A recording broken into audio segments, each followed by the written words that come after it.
한국이 세계 휴머노이드 산업에서 선두군은 맞았어요. 네네. 근데 지금도 뭐 완벽하게 선두를 뺏겼다고는 뭐 말하기도 어렵지만 그렇다고 선두군이라고 하기 좀 조심스러운 게 발전이나 투자의 속도, 정체기가 있었던 것 같아요. 근데 중국이나 미국은 그런 것들을 장기적으로 보고서 밀어붙였던 것 같고 우리나라는 그걸 못했던 것 같은데 사실 AI에서 나타나는 현상이 그대로 재현되는 것 같아요. 아, 네네. AI가 과거가 우리나라가 그렇게 뭐 수준이 낮은 국가가 아니었는데 LLM이 등장한 이후부터 완전 시장에서 밀리기 시작했는데 휴머노이드도 좀 비슷한 상황에 놓여 있는 것 같습니다. 하지만 잠재력이 있기 때문에 또 충분히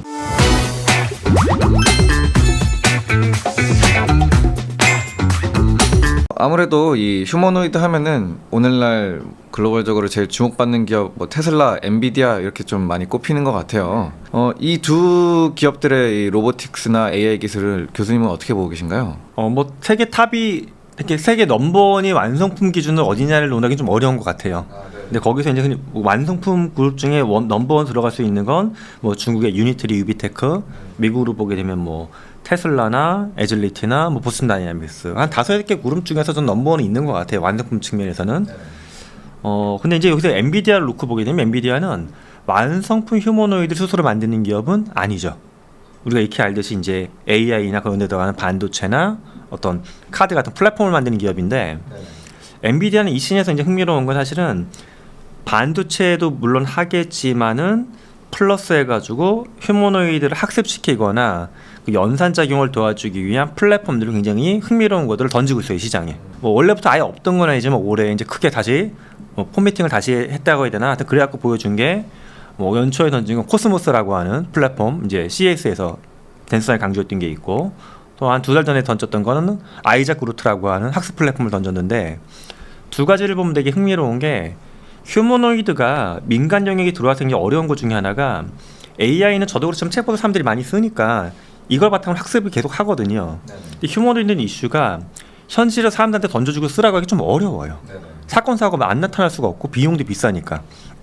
근데 이제 엔비디아 코스모스는 이거를 흔히 생각할 때 메타버스 형태, 디지털 트윈 형태 공간에 만들어 놓고 여기에 로봇을 코드 형태로 집어넣어가지고 마치 게임 같은 거 보게 되면 자동으로 파밍되고 돌아다니잖아요. 이거랑 비슷해요. 실제 지금만 보면 여기서 휴머노이드가 알아서 돌아가는데 게다가 시간도 빨리 돌릴 수가 있어. 그럼 다양한 환경을 빠르게 학습할 수 있다. 여기 또 하나의 장점은 이런 공간이나 오브젝트를 만드는 것도 인간이 하나하나 모델링하는 게 아니라 만약에 카페에서 일하는 휴머노이드다. 그럼 디폴트로 한 30개 씬을 만들어줘요. 그럼 추가적인 100개의 씬을 AI가 베리에이션을 계속 만들어내는 거야. 카페인데 굉장히 비좁거나 뭐 어떻게 생겼거나 하는 카페를. 여기서도 그럼 코드가 들어가서 또 학습을 해. 이 방식이기 때문에 코스모스가 이제 그런 메리트가 있고요. 아이작 그루트 같은 경우에는 저는 인지과학적인 측면에서 굉장히 또 흥미로운 지점인데 흥미롭지만 약간 불안감도 있어요. 좀 솔직히. 인간은 사고를 할 때 시스템 1, 시스템 2라고 하는 두 개의 뇌 프로세스가 돌아가요. 네네. 예를 들어 운전을 처음에 배울 때 우리가 시스템 2적으로 뭐 주차할 때 핸들을 몇 도를 꺾고 사이드 미러에 뭐가 보일 때 집어넣으라고 배우잖아요. 아, 네네. 그래서 좀 전에 주차장이 좀 약간 좁았는데 아까 주차할 때 그렇게 안 하거든요. 대충 감으로 막 하거든요. 한 손으로 잠깐 통화도 하면서. 네네. 시스템 1으로 넘어가는 거예요. 시스템 1은 직관적이고 본능적인 사고. 네네. 근데 기존의 로봇은 보통 모든 걸 이제 논리적으로만 처리했어요. 모든 처리를. 근데 이렇게 처리하다 보면 생기는 문제가 프로세스의 효율이 떨어지죠. 네네. 근데 인간은 이게 진화하면서 시스템 1, 2가 굉장히 잘 작동하는 구조로 된 거예요. 네네. 복잡한 건 2로 처리하고 쉬운 건 시스템 1으로 보내가지고 운전도 처음에 2로 처리하다가 쉬워지면 1으로 보내고. 근데 아이작 그루트는 휴머노이드들도 로봇들도 이렇게 움직이게 만들겠다라는 거예요. 작동 방식을. 그래서 굉장히 흥미로운 지점도 있지만 자 이제 서두에 약간 불안감이 느껴진다라고 하는 건 인간의 처리 과정을 로봇이 과연 어디까지 배울까 장기적으로. 너무너무 인간다워져가지고 좀 더 깊게 들어가면 최근에 나온 연구들만 봐도 아직 AI나 휴머노이드에 인간의 의식은 없는 것 같다. 네네. 하지만 학자들 조심스럽게 던지는 거 작년하고 올해 나온 논문들을 보게 되면 하지만 의식이 안 생기리라 보장 못할 것 같다 이제 이 얘기를 하거든요.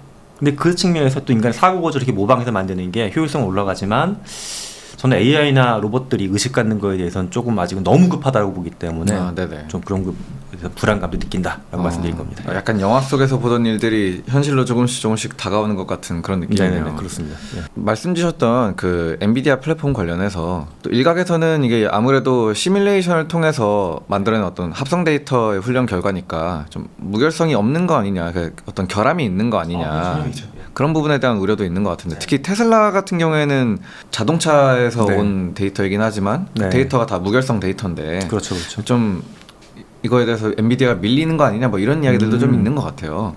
이 합성 데이터라는 측면에 대해서는 좀 어떻게 보시나요? 합성 데이터는 당연히 현실 속에서 정제하는 작업이 필요하죠. 어쩔 수가 없어요. 네네. 근데 그거는 우리가 이제 공학이라는 게 그래요. 시뮬레이션인데 어찌 보면 그 코스모스가 기본적으로 시뮬레이션 플랫폼이거든요. 네네. 시뮬레이션 기반 러닝 플랫폼인데 시뮬레이션은 물리적인 활동에 대해서 100%를 다 수치화시키는 건 아니에요. 네네. 물론 일반적으로 산업공학이나 경영에서 하는 시뮬레이션에 비해서 코스모스 플랫폼은 물리적인 역학 법칙을 다 최대한 집어넣어가지고 돌리는 거지만 그래도 현실의 법칙을 100으로 넣었다고 볼 수는 없거든요. 네네. 거기 예를 들어서 뭐 진짜 뭐 마모가 생기고 먼지가 날라지고 이런 것까지 재현하기는 어려우니까 네네. 그러니까 당연히 현실에서 정제한 작업은 필요하겠죠. 하지만 변수가 적은 거 일례로 그런 변수가 정말 큰 거 저런 환경이에요. 만약에 얘가 농장에 가서 일을 한다. 그럼 바닥이 미끄럽고 진흙이 있다라는 걸 시뮬레이션 했지만 그 미끄러운 진흙이 현실과 시뮬레이션 공간 속에서의 변수 엄청 다르거든요. 아, 네네. 근데 바닥이 맨질맨질하게 잘 폴리싱이 되어 있는 현대적인 작업장 내에서 그런 변수 훨씬 적을 거예요. 네네. 그러니까 변수를 튜닝하는 게 공장에 들어올 때는 작은 튜닝 작업이 잘 들어갈 수가 있고요. 네네. 근데 이게 이제 정말 물리적인 역학관계가 복잡한 개인의 공간을 넘어서 조절해주기 훨씬 많아지겠죠. 근데 테슬라의 장점은 그런 것 같아요. 테슬라는 사실 어떤 분들이 이게 자동차기 때문에 관련성이 있을까도 말씀하시는데 자동차가 이제 도로 주행하는 거잖아요. 네네. 거기서 맞닥뜨렸던 수많은 씬에 대해서 행동했던 데이터가 있기 때문에 휴머노이드가 스틱하게 머무는 게 아니라 이동하면서 뭔가 처리한다는 가정을 놓고 봤을 때는 FSD의 데이터를 학습시키는데 굉장히 써먹을 거는 많이 있습니다. 예. 혹시 그 부분에 대해서 좀 더 상세히 네. 질문을 드리고 싶은데, 네.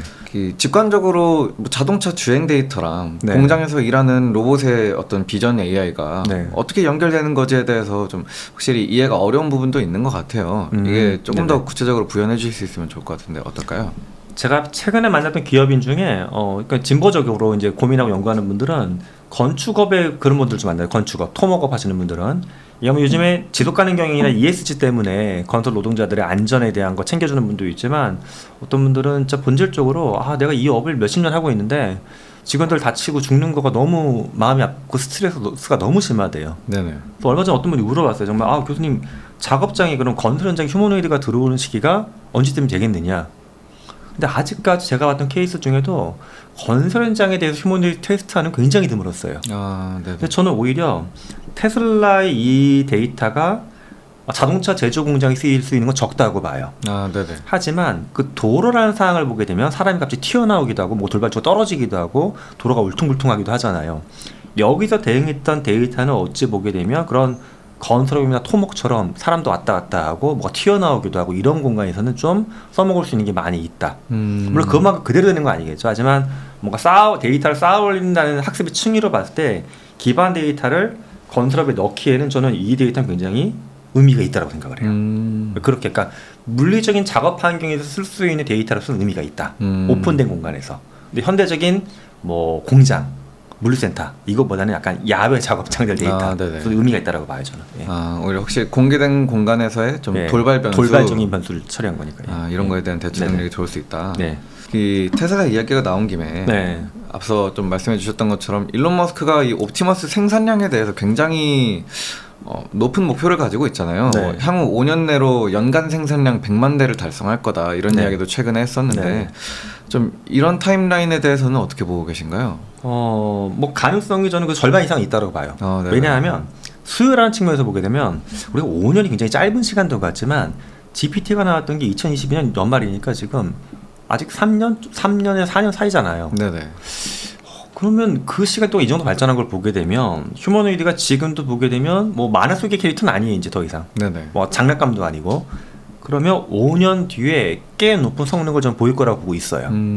일부 급진적인 중국 기업들, 유니티 같은 기업들은 뭐 약간 질르는 경향이 있어갖고 숫자를 믿긴 그렇지만 네네. 가정에 이렇게 보낼 수 있는 상황도 3년 정도라고 보고 있다고 중국 기업들은 이야기 하거든요. 굉장히 급진적이죠. 네, 급진적이죠. 낙관적이고.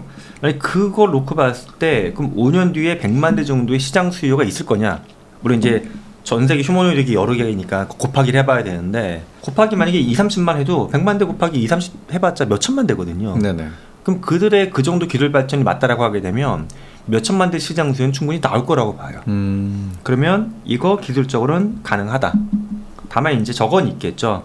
테슬라가 기존에 보게 되면 현재 전기차 부분에서 약간 고전하는 것도 있고 생산량에 대한 그들의 예측치나 약속이 잘 안 맞았던 게 있기 때문에 네네. 그런 어떤 자본적인 논리는 있지만 시장의 수요나 기술의 발전 속도만 놓고 보게 되면 저는 100만 대를 테슬라라는 기업이 만들게 되면 시장성이 충분히 있다. 근데 다만 이들이 어떤 내부적인 이게 또 테슬라뿐만 아니라 일론 머스크 여러 기업 갖고 있고 다 서로 얽혀 있잖아요. 네네. 이 구조 때문에 이거 생산 가능한 내부적인 기업이 준비가 될 거냐에 대한 고민은 있지만 이 정도 시장 수요는 있다라고 저는 생각합니다. 예. 마지막으로 좀 중국 휴머노이드 산업에 대해서도 여쭤보고 예. 싶은데요. 말씀 주신 것처럼 마라톤 대회도 하고 막 뭐 네. 춤추는 영상 같은 것도 네, 유니트리에서 네. 막 나오고 네. 중국도 확실히 휴머노이드에서 굉장히 좀 두각을 드러내고 있는 국가인 것 네. 같은데 중국의 휴머노이드 로봇 기술은 좀 어느 정도까지 와 있다고 볼 수 있는 걸까요? 이제 안 좋게 보시는 분들은 그런 것 같아요. 마라톤 할 때도 보게 되면 초반에 한 몇 걸음 뛰다 넘어지고 사람보다도 막 늦게 뛰고 또 중국의 로봇들이 구르기도 하고 공중제비도 돌지만 막상 구르기나 공중제비를 업무할 때 뭐에다 써? 노동 현장에서는 그냥 미세하게 조립하고 하나하나 1mm 이내 오차로 조립해야 되는데 이거 안 되지 않냐라고 비판적으로 보시기도 하는데 저는 그럼 지금 중국 로봇들이 1년 전, 2년 전, 3년 전에 어땠을까라는 비교를 해볼 필요가 있는 것 같아요. 그럼 3년 전만 봐도 자력곡이 없을 정도로 보여주는 게 없었어요. 네네. 근데 치고 올라오는 속도죠. 속도 빠르기. 중국은 이미 산업용 로봇에 대해서는 뭐 전 세계에서 가장 많이 보유한 국가고 물론 아직까지 노동자 대비 많이 보유하고 있는 국가는 한국이긴 한데 전체 보유 대수는 당연히 중국이 압도적으로 많고요. 전 세계 모든 산업용 로봇 총합보다 중국이 갖고 있는 로봇의 총합이 훨씬 더 많아요. 네네. 예. 그 정도로 중국의 정책이 굴러가기 때문에 현재까지 몇 년 동안 보여준 속도는 앞으로 더 빨라질 거라고 저는 보고 있어요. 그러면 우리가 지금 자체가 현재 시점에서 중국의 로봇이 그렇다고 보기보다 과거부터 현재까지의 추세, 앞으로 중국이 투자하려고 할 리소스나 국가의 정책을 놓고도 미래를 추세를 예측을 해보게 되면 좋아진다라고 보는 게 합리적인 예측이라고 생각합니다. 그러니까 지금은 이제 당연히 지금만 듣고 보게 되면 지금 중국의 로봇이 뭐 노동자를 대체해서 공장에서 자동차 공장에서 일을 하거나 그들이 가끔씩 무술 동작 같은 거를 보여주거나 뭐 네네. 군인처럼 쓰는데 당장 뭐 군인을 대체하거나 경호원을 대체할 수준은 안 돼요. 그건 저도 맞지만 이게 2년 후 3년 후에는 꼭 그렇게만 볼 수는 없지 않을까 생각을 합니다. 예. 우리나라 기업들 같은 경우에는 좀 휴머노이드 산업에서 어느 정도의 성과를 보여주고 있나요? 사실 아직까지 그러니까 사실 몇 년 전 놓고 보게 되면은 한국이 세계 휴머노이드 산업에서 선두군은 맞았어요. 네네. 근데 지금도 뭐 완벽하게 선두를 뺏겼다고는 뭐 말하기도 어렵지만 그렇다고 선두군이라고 하기 좀 조심스러운 게 발전이나 투자의 속도, 정체기가 있었던 것 같아요. 근데 중국이나 미국은 그런 것들을 장기적으로 보고서 밀어붙였던 것 같고 우리나라는 그걸 못했던 것 같은데 사실 AI에서 나타나는 현상이 그대로 재현되는 것 같아요. 네네. AI가 과거가 우리나라가 그렇게 뭐 수준이 낮은 국가가 아니었는데 LLM이 등장한 이후부터 완전히 시장에서 밀리기 시작했는데 휴머노이드도 좀 비슷한 상황에 놓여 있는 것 같습니다. 근데 대기업만 놓고 봐도 삼성은 레인보우 로보틱스를 품에 품고서 이렇게 열심히 하시려고 하는 것 같고 LG전자는 아직까지도 휴머노이드를 할까 말까에 대해서 내부적으로 확정이 안 난 걸로 알고 있어요. 그런 걸 보게 되면 국내 선두 기업들이 그러고 있고 뭐 현대차 같은 경우에 보스턴 다이내믹스를 갖고 있지만 뭐 지분들은 다 소유한 거지만 그 회사의 위치나 또 맨파워들도 다 미국 베이스로 구성되어 있다 보니까는 어떤 기술의 내재화 측면에서는 약간 아쉬운 점이 있어서 우리가 선두를 약간 빼앗긴 상황이다. 하지만 잠재력이 있기 때문에 또 충분히 치고 올라갈 가능성은 있다. 그래서 그게 이제 한국인으로서 우리의 수준을 보는 상황입니다. 머니네버슬립 뉴스레터와 네이버 프리미엄 콘텐츠 지금 바로 구독해보세요.